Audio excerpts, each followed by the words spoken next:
दिल्ली की एक ठंडी सर्द रात थी। सड़कें सुनसान हो चुकी थीं और कोहरे की चादर ने पूरे शहर को ढक लिया था। तभी एक युवती की चीख गूंजी, एक चीख जो कभी खत्म नहीं हुई। क्या वह चीख एक भयानक अपराध की शुरुआत थी या फिर एक ऐसी साजिश की जो ऊंचे ऊंचे महलों तक पहुंचती थी? आज की इस कहानी में हम आपको ले चलेंगे एक ऐसी सच्ची घटना की गहराइयों में जहां विश्वास टूटता है, रहस्य उजागर होते हैं और न्याय की लड़ाई में खून बहता है। अगर आप थ्रिलर पसंद करते हैं तो अंत तक बने रहिए, क्योंकि यह कहानी आपको रोंगटे खड़े कर देगी।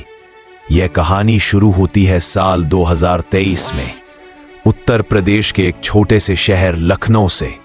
नाम था रिया शर्मा, एक 25 साल की महत्वाकांक्षी लड़की जो दिल्ली में एक बड़ी कंपनी में जॉब कर रही थी। रिया का परिवार लखनऊ में रहता था, जहां उसके पिता एक रिटायर्ड सरकारी अधिकारी थे। रिया हर हफ्ते घर आती जाती थी, लेकिन उस रात 15 नवंबर को वह ट्रेन से लखनऊ पहुंची और घर के लिए कैब बुक की। कैब ड्राइवर का नाम था विजय, एक सामान्य सा आदमी जो दिन रात मेहनत करता था। लेकिन उस रात कुछ अलग था। रिया कैब में बैठी अपना फोन चेक कर रही थी और अचानक कैब एक सुनसान रास्ते पर मुड़ गई। भैया, ये रास्ता तो गलत है, रिया ने कहा। विजय ने मुस्कुराकर जवाब दिया, शॉर्टकट है मैडम, जल्दी पहुंच जाएंगे। लेकिन वह शॉर्टकट मौत का रास्ता साबित हुआ। सुबह होने पर रिया का परिवार चिंतित हो गया। फोन स्विच ऑफ था। उन्होंने पुलिस में रिपोर्ट दर्ज कराई। इंस्पेक्टर राजेश सिंह को केस सौंपा गया, एक ईमानदार अधिकारी जो सालों से अपराधों की तह तक पहुंचने के लिए जाना जाता था। जांच शुरू हुई। सबसे पहले कैब कंपनी से डिटेल्स ली गई। विजय का पता चला, लेकिन जब पुलिस उसके घर पहुंची तो वो गायब था। घर में सिर्फ उसकी पत्नी थी, जो रो रो कर कह रही थी वो तो रात को घर आया ही नहीं। इंस्पेक्टर सिंह को शक हुआ। उन्होंने विजय के फोन रिकॉर्ड्स चेक किए। आखिरी कॉल एक अनजान नंबर से थी, एक नंबर जो दिल्ली के एक पॉश इलाके से जुड़ा था। अब कहानी में ट्विस्ट आता है। जांच आगे बढ़ी और पता चला कि रिया एक बड़ी कंपनी में काम करती थी, जहां वो एक स्कैंडल की जांच कर रही थी। कंपनी का मालिक था अमित मेहता, एक प्रभावशाली बिजनेसमैन जो राजनीति में भी घुसा हुआ था। रिया ने कंपनी के फाइनेंशियल फ्रॉड के बारे में कुछ दस्तावेज इकट्ठे किए थे जो मेहता को जेल भेज सकते थे। क्या रिया का अपहरण उसी स्कैंडल से जुड़ा था? इंस्पेक्टर सिंह ने रिया के ऑफिस में छानबीन की। वहां एक सहकर्मी ने बताया, रिया ने मुझे बताया था कि उसे धमकियां मिल रही हैं। कोई फोन करता था और कहता था चुप रहो वरना अंजाम बुरा होगा। सस्पेंस बढ़ता गया। पुलिस ने उस अनजान नंबर को ट्रेस किया और वो नंबर अमित मेहता के एक करीबी सहयोगी का निकला। नाम था संजय गुप्ता, एक पूर्व अपराधी जो अब मेहता का बॉडीगार्ड बन चुका था।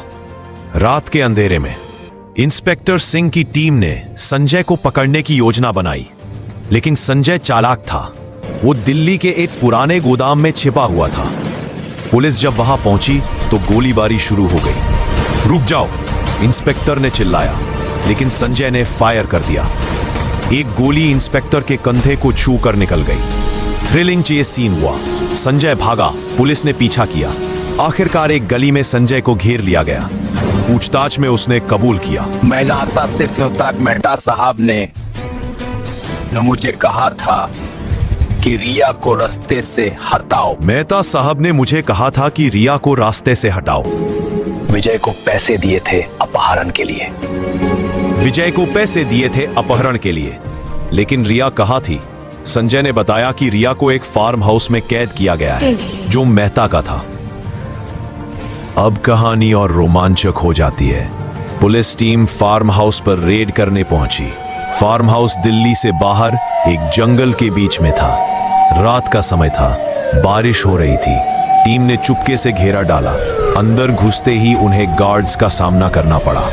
एक एक करके पुलिस ने उन्हें काबू किया, लेकिन अंदर का दृश्य भयानक था। रिया एक कमरे में बंधी हुई थी, घायल और डरी हुई। लेकिन जैसे ही पुलिस ने उसे छुड़ाया, तभी अमित मेहता वहां पहुंच गया। तुम लोग यहाँ क्या कर रहे हो? उसके हाथ में पिस्तौल तुम लोग यहाँ क्या कर रहे हो? उसने गरज कर कहा। इंस्पेक्टर सिंह ने कहा, गेम ओवर मेहता, सबूत हमारे पास है। मेहता ने हंसकर कहा, तुम्हें लगता है मैं अकेला हूं? मेरे पीछे बड़े बड़े लोग हैं। तुम्हें लगता है मैं अकेला हूं? मेरे पीछे बड़े बड़े लोग हैं। तभी एक और ट्विस्ट।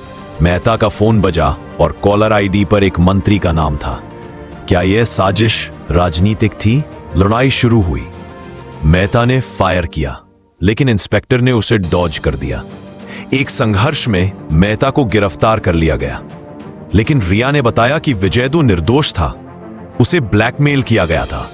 विजय को मेहता के आदमियों ने पकड़ लिया था और उसकी पत्नी की जान की धमकी देकर अपहरण करवाया था। विजय को बाद में गिरफ्तार किया गया, लेकिन उसकी सजा कम हुई। जांच में पता चला कि मेहता का फ्रॉड करोड़ों का था, जिसमें कई राजनेता शामिल थे। केस कोर्ट में गया और मीडिया में हंगामा मच गया। रिया ने गवाही दी और मेहता को उम्र कैद की सजा हुई। लेकिन सवाल बाकी रहा, क्या वे बड़े लोग कभी पकड़े जाएंगे या यह साजिश अभी भी जारी है? यह कहानी हमें सिखाती है कि अपराध की जड़ें कितनी गहरी हो सकती हैं और न्याय के लिए कितनी लड़ाई लड़नी पड़ती है।